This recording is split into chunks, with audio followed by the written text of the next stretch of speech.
everyone, we are back after a pretty long break because I got sick and my voice was gone, and then I had to get my kids back into their usual routine. You know how it is after the holidays. But we're going to continue with our 25 Days to Question Your Induction series, because even though the holidays are over, we still have the summer, we still have spring break, we still have quite a few long weekends, and same thing applies. The induction rates rise before long weekends. So today we're going to be talking about advanced maternal age. If you haven't seen the other videos, I do have 3 of them that are going to be on YouTube, and I'm going to be putting the complication series on YouTube. And right now we are in the variations of pregnancy. So you can go back and watch the old videos. They're still on our timeline. And hashtag 25 Days to Question Your Induction. And we're working through this book, Why Induction Matters, by Dr. Rachel Reed. She runs the blog Midwife Thinking. I encourage you to check that out too. Before we get into this today, we're going to be talking about the advanced maternal age and what it says about induction. But I just wanted to give you a few little stats here, because the Perinatal Services BC reports are up now. The hospital stats are not. It still says 2015, 2016, which is incredibly frustrating. But at least we have our reports, so you can check to see how things have changed. And spoiler alert, some things have gone down a little bit as in terms of reasons for induction, but the induction rate has risen. And not only that, but our maternal health is still relatively the same. Just as a curiosity thing, the average age of delivery in BC for all women is 31 years. Well, 31.6 years. So 31 years is the average. Still fairly young. And then for first-time moms, it's 30.4. And 32.6 for moms that have had more than one child. Now, for Fraser Health, it's 31.5 for average age for all moms. 30 years for first-time moms. And 32.6. So it's about the same for moms that have had kids before, but it's lower by about 0.4% for 0.4 as the number for moms in Fraser Health. The ages, the percentage of women that are giving birth at certain ages 25 to 29 in BC is 25.4, and in Fraser Health, it's 27.5. So we have more 25 to 29-year-olds in Fraser Health giving birth than in other areas of BC. 38.1% of women are between the ages of 30 and 34. So again, a pretty small demographic of women are giving birth at later ages. It's 21.3 for women 35 to 39 years, which is still not that, it's not geriatric as people like to call it. 35 years old, as you'll find soon, the risks are actually relatively low. And then for women 40 plus, it's 40 plus or 4.6%. So that rate in Fraser Health is 19.7% for women ages 35 to 39, and 3.9% for women who are 40 or older. So again, Fraser Health being the largest of our health authorities in BC, giving the most C-sections and the higher induction rates, we don't have a super old population of women. 30 is not old. I'm 30. Well, I'm 33, but still. I gave birth to my daughter when I was 30, and my son I was 27. So it's still within that average, and you're still relatively healthy. And if you're living a healthy lifestyle and you're an older mom, you probably are going to be about as healthy as a 25-year-old. So now for our induction rate, for BC, it's 22.6% as of the 2016-17 statistics. We're going by 2016-17, not 2015-16 now. And 24.2% of inductions are happening in Fraser Health. So it's higher than the rest of BC. That is not good. Okay, so we're going to just jump into this. Again, check out the videos, and definitely the ones on informed consent. Those ones are on YouTube for your check out. And I will be putting on these ones shortly after. I'm just going to try and flip to this here. So what I got from the advanced maternal age is that the numbers really for risk are not that high. And a lot of doctors are trying to induce women when they are like 30, 35, and they say, oh, well, you know, the risk increases. Well, what exactly is that number? You should be asking your care provider when they say, well, it increases. Well, what exactly is the number? What's the increased number? So the general rate of stillbirth increases for women over 35 once their pregnancy progresses beyond 39 weeks. That's what they say. So, for example, women 40 years old have a 0.2% chance of stillbirth at 39 to 40 weeks, compared to a 0.1% chance for women under 35. So it goes from 0.1% for under 35 to 0.2%. It's still less than a percent. I mean, if you've had a history of stillbirth or miscarriages or just complications, you might want to apply that to the numbers and think, well, what's my individual risk factor? But if you're a relatively healthy older woman who is having a healthy pregnancy, there's no reason to think that you're going to end up having a stillbirth just because you go beyond 39 weeks. I mean, there's a lot of women that just, they naturally go to 39, 40, 41, 42, sometimes even 43 weeks with healthy babies. So it says, while this rise is statistically significant, the rate of stillbirth remains low regardless of age or gestation. For example, a woman over 40 years old and 42 weeks pregnant has a 1% chance of stillbirth. So it goes from 0.2% to 1%. But again, that's over 40.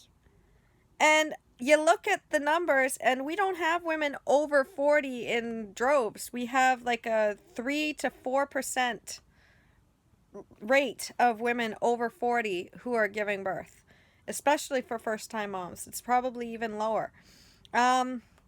If you look on the Perinatal Services BC website under surveillance and then reports, and there's perinatal reports, you can get the new ones that's come up, and you can go through and you can read it. It would be under maternal age and also multiparous and nulliparous. Nulliparous means first-time mom. Parous means you've had more than one child. So second-time moms and up. So again, it says here the reason for the increased rate of stillbirth isn't known. So it could just be that because it's an older mom and she might have complications, that may have kept baby in longer and baby wasn't doing well. But again, it's only 1%. So it says older mothers in general, this page are more likely to have complicated pregnancies and or babies with congenital abnormalities. So what I basically just said. However, even when these factors are taken into consideration, the stillbirth still remains higher for women over 35 compared to younger women. There's also no evidence of routine assessment of baby's growth and well-being will improve outcomes.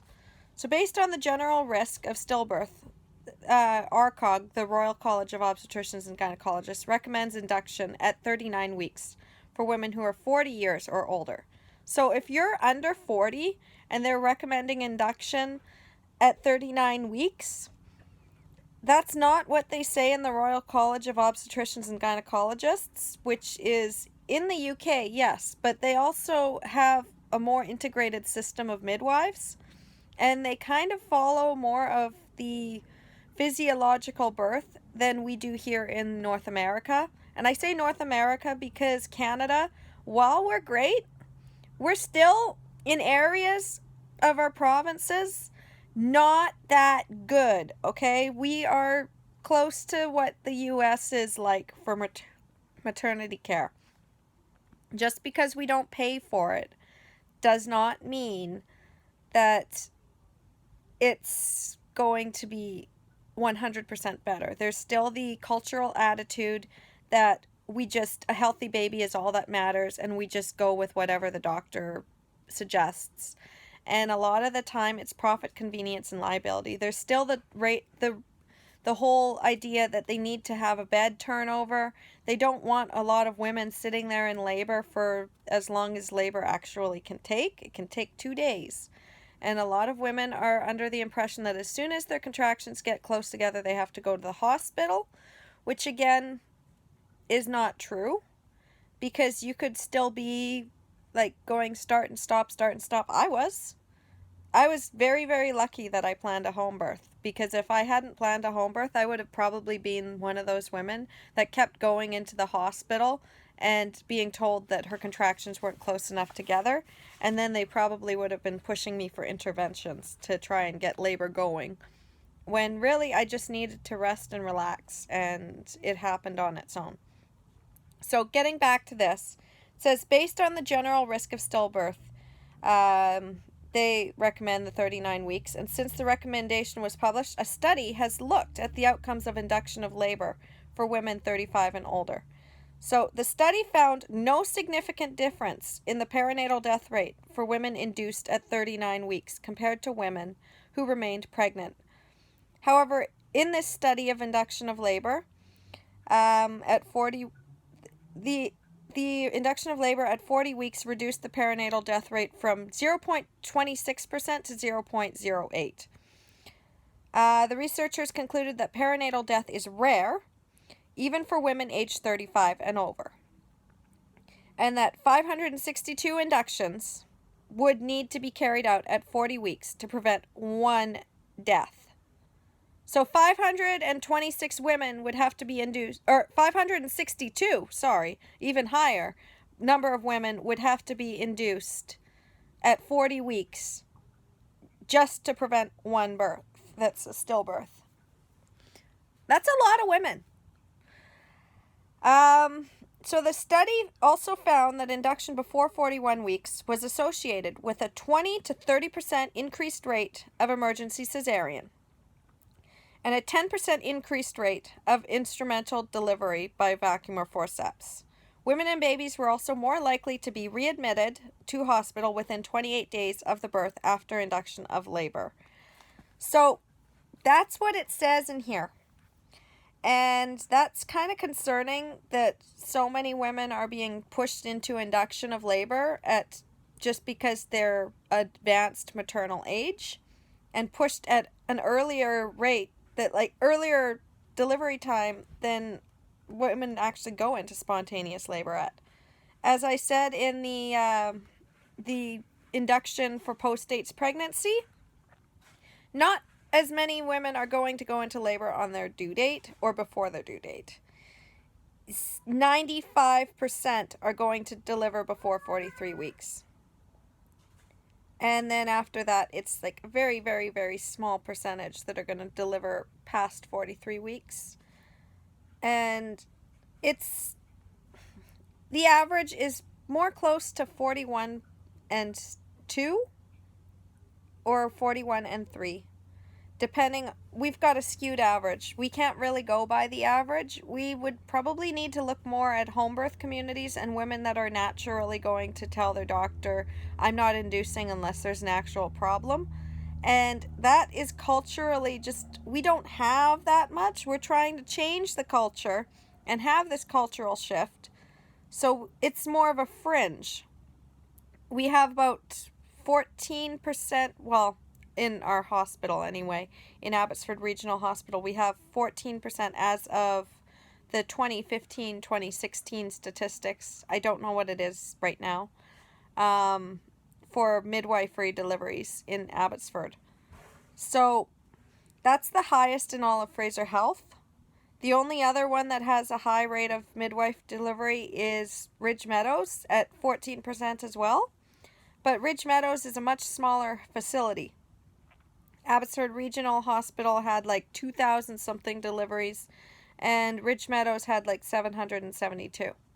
So when you look at that, and then you look at how birth is being done in our healthcare system, you kind of see a pattern of women, they get to their due date and they're just scheduled automatically for an induction at 41 weeks or even earlier. And women who are older are more likely to be scheduled at 39 weeks, and then they're like, how do I get into labor before this induction? And I'm here to say again, you don't have to get into labor before your induction. You can just say no to the induction and wait for your baby. If there's no complications, there's no reason to rush the process. When you rush the process, you risk ending up in a C-section that you could have otherwise avoided. And then that can cause complications in future pregnancies. So, not only that, it costs our healthcare system money. Now, I'm just going to touch up, I put it already on there, so you can go back and read later if you want. I put the pages right on Improving Birth's webpage for this one. This is Vaginal Birth After Cesarean and what it says. So, as you know, vaginal birth after cesarean, a lot of times you either have a VBAC supportive or a VBAC tolerant care provider. And we have information on whether or not you have a VBAC supportive or VBAC tolerant in our files. You can also go to vbacfacts.com for more information, and the local International Cesarean Awareness Network, ICAN. They also have some great resources for you. But just what it says about induction of labor. So, many women go on to have another pregnancy after having a C-section. And they can either plan to have a repeat C-section or a vaginal birth.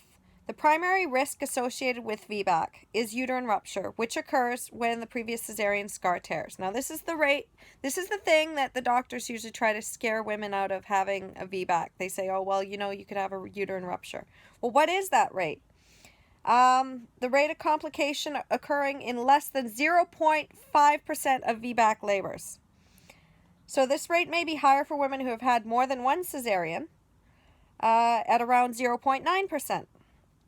In most cases, uterine rupture, the complication is identified and managed by emergency cesarean.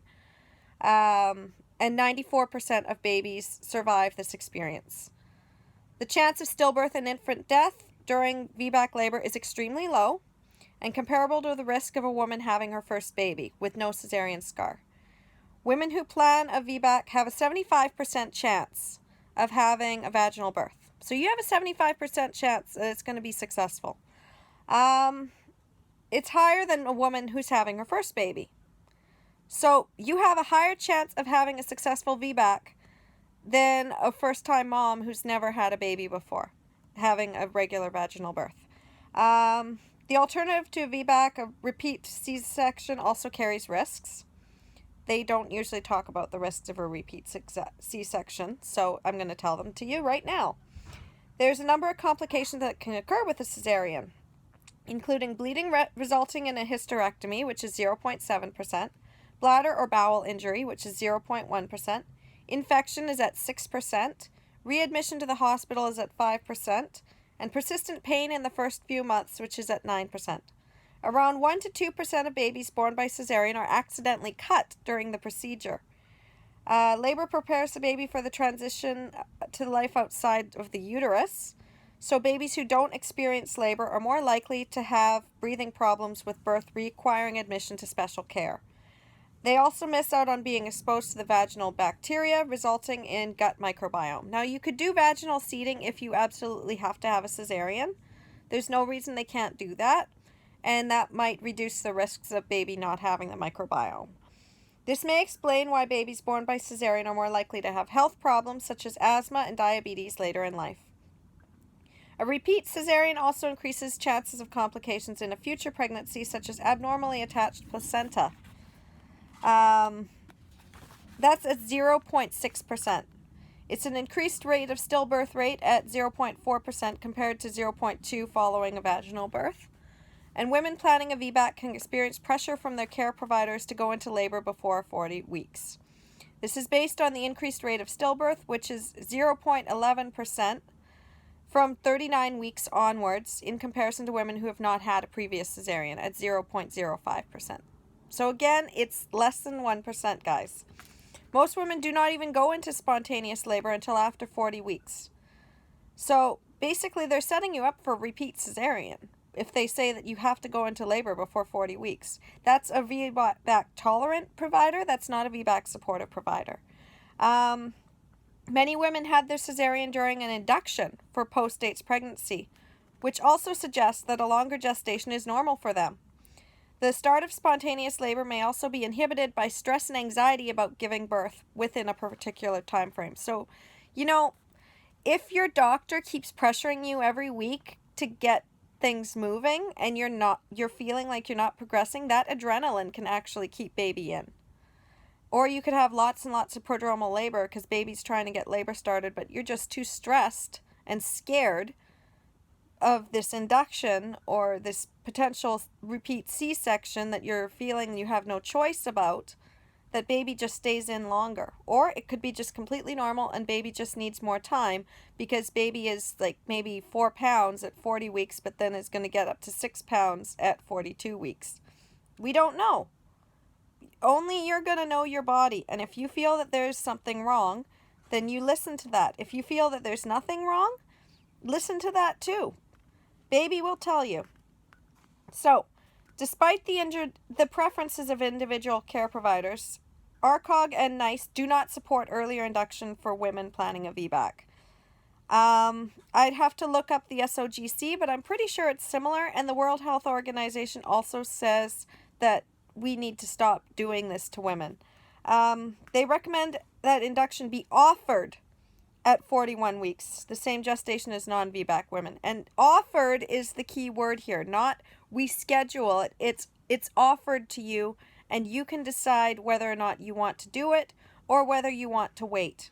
And it's perfectly okay if you want to wait because it is your baby, your body, your birth, and you are the decision maker.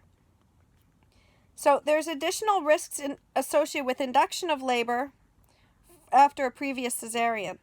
The chance of uterine rupture increases from 0.5% to 1%. That's likely because the oxytocin is making your uterus contract stronger than it would otherwise. And that's even likely you can have a uterine rupture even if you've never had a cesarean with having the oxytocin induction, the Pitocin induction.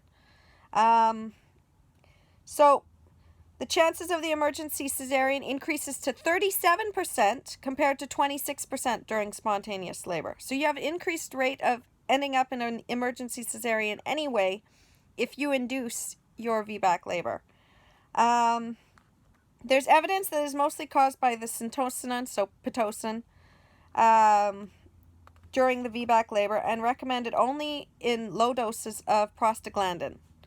Alternatively, the mechanical methods of induction, such as balloon catheters, can be used on women waiting for spontaneous labor. I mean, if you have to induce for other complications, but you still want to have a VBAC, you can try other methods of induction.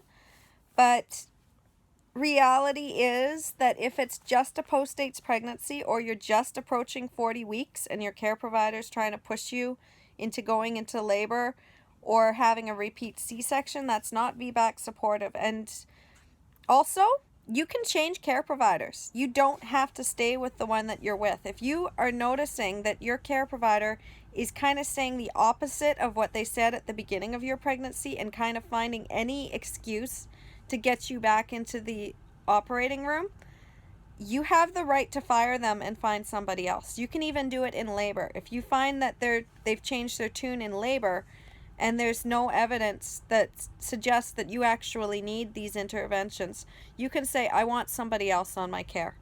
I don't want to do this. That is your right. So those are the two things that I wanted to cover today. And we'll be getting into the last little bit of our variations of pregnancy. And I hope that these videos are very informative for you, and I encourage you to share them. And we will see you next time. Bye, guys.